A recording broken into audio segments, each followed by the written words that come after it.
Hi, my name is Jason Grabowski, and in this short video, we're going to talk about the Schedule Health Assessment. First, let me ask you a question. Can you have a healthy schedule? Before we answer that question, let's talk about some basics about project scheduling and talk about what makes a schedule effective. So what does make a schedule effective? Well, quite simply, pure and simple, cut and dry, it's a schedule that's able to produce reliable forecasts. That's it. Our schedule has to be able to produce reliable forecasts. We have to be able to believe the forecasts that it produces, and they have to be accurate. Let's take a look at a simple schedule. I've got 3 tasks and a milestone in the schedule here. And this simple schedule forecasts that the subsystem complete milestone will be achieved on September 12th, 2018. I have to be able to believe that forecast. It has to be accurate and reliable for me to say that this schedule is effective. Now, throughout my schedule, it's full of forecasts. The whole darn thing from today into the future is all forecasts. There's forecasted start dates, forecasted finish dates, forecasted phase completion dates, milestone dates, delivery dates, even the project finish date. I want to have trust and confidence. I want to believe the dates that my schedule produces. I have to be able to do that to call it effective. Now, when I first planned out my project, before I ever even started it, all of my tasks and milestones, right from the very beginning, they have a start and a finish date.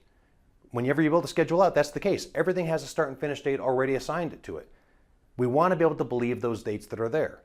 And my hope is that when I start executing, that everything goes according to my plan. Everything starts and finishes just as I planned it out.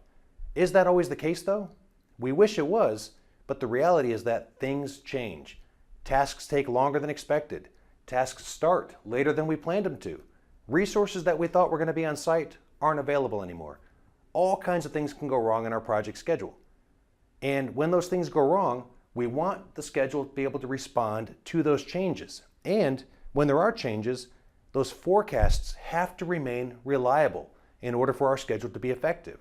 So in order for the schedule to be reliable despite changes, it has to be built in a manner that allows it to be able to take those changes and adjust. The schedule has to be healthy. It has to have an underlying structure that's built according to some accepted best practices. So a healthy schedule, built according to best practices, is a schedule that's effective. In other words, a healthy schedule is able to produce those reliable forecasts even when things change based on what our starting plan was. So to check the health of our schedule, we perform a schedule health assessment. The health assessment, like I said, it rips apart the schedule and it checks the underlying structure. Has it been built according to some accepted best practices? Now, one of the most commonly used health assessment tools that's out there is called the DCMA, the Defense Contract Management Agency 14-point assessment. You can Google it, you can find it out there. It gives you about 14 different metrics on how to perform a schedule health assessment. You can't do it manually, unfortunately. There's just too many things to do within a schedule, too many metrics, too many variables inside there. You have to use some kind of third-party tool. You can either use a third-party software application, an add-in to Microsoft Project like Project X-Ray that we have here at Baseline Achieved, or your organization may have macros that you guys developed in-house. I don't care which one you use, but you're going to have to use one of those two, some kind of third-party application or macros developed in-house. Manually, it just takes too long to do some of the metrics, and some of them you really can't do on your own anyways. You need some kind of macro to do. So we're going to talk about Project X-Ray through this one here, but like I said, I don't care what tool you use. At the end of the day, a health assessment is a health assessment, and you're going to have to perform one to kind of check that structure of the schedule to make sure that it can produce those reliable forecasts when things change. So when we do perform a schedule health assessment, we get some benefits from it. First, like I said, this whole thing's about getting reliable forecasts out of our schedule so we can trust those forecasts that the schedule produces. We can see dependencies between our tasks. We're able to trace predecessors, trace successors. We can find the critical path. We can see impacts to changes. If tasks take longer, we see those impacts downstream. We can calculate total float or total slack. We have improved communications on our team just by the virtue that the schedule's producing reliable forecasts. When I sit down with my team, we can look 2 weeks into the future or 30 days in the future and have a more meaningful discussion. And finally, we have confidence in the schedule. So now let's jump into Microsoft Project and talk through a schedule health assessment on a healthy schedule and a schedule that may not be so healthy. So now I've got Microsoft Project open and we've got our first schedule in front of us. This is a simple doghouse schedule. We see that we've got a variety of milestones at the top, and I've got my drawing package, design reviews, material list, a shopping trip, acceptance inspection, and then we're building a concrete pad, a doghouse, and a fence. A very simple schedule. The details of the schedule really are beyond the scope of this video. I just wanted to show you that we've got 64 lines of tasks and a variety of milestones, and we've got our start and finish dates scattered throughout this schedule. So now let's run a basic health assessment. I've got Project X-Ray installed on this machine, so now I'm going to conduct the health assessment. We're not going to worry about planning packages, level of effort tasks, high duration value resources. These are all beyond the scope of this video. We're going to run just a basic health assessment. So I'm going to click Run Assessment. Now it's done, and I've got my structure metrics and my summary task milestone structure metrics. That's what we're going to concern ourselves with in this video. Later on, we'll talk about execution metrics and other blogs, but for now, we're just assessing the underlying structure of our schedule. Is it built according to best practices? And we see we have a variety of different metrics for the discrete tasks, and we have other metrics for our summary tasks and milestones. And each one has a definition and an expected value.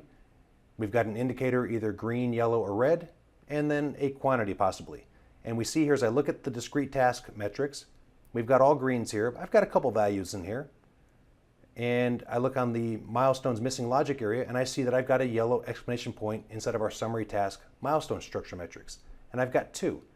So now if I click on the 2, I'm able to focus on those specific milestones that we have identified as part of that 2.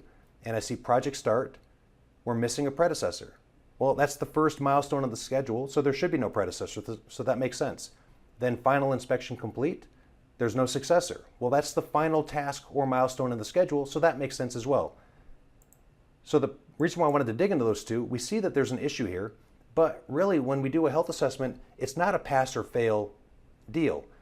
It is more of an indicator to ask questions. We want to dig into the schedule to see how it was built, to ask questions to the scheduler that built it. Why did you do it this way here? What does this mean? Does that make sense? And in this case here, we saw that those 2, they do make sense.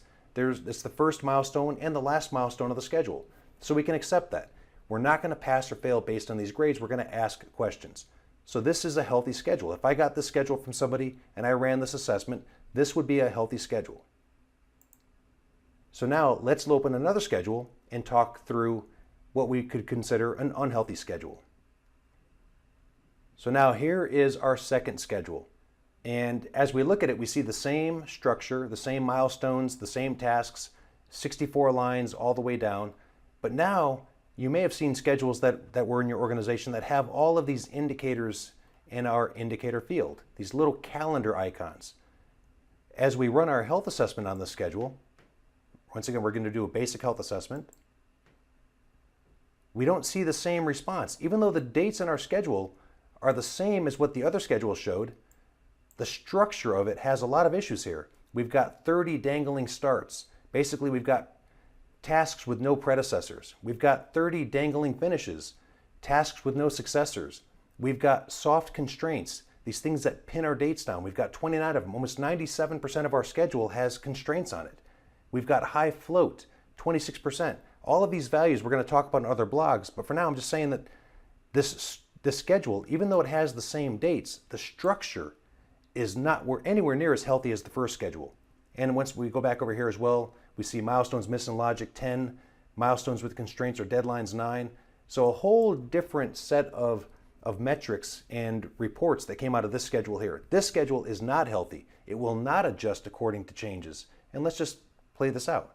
If I come into the schedule and I click on the first task and I increase the duration by 20 days, so we're going to make this 25 days, nothing in my schedule changed.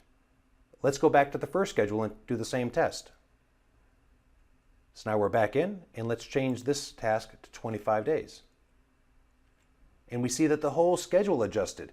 The underlying structure of the schedule is responsive and allows the schedule to adjust to changes.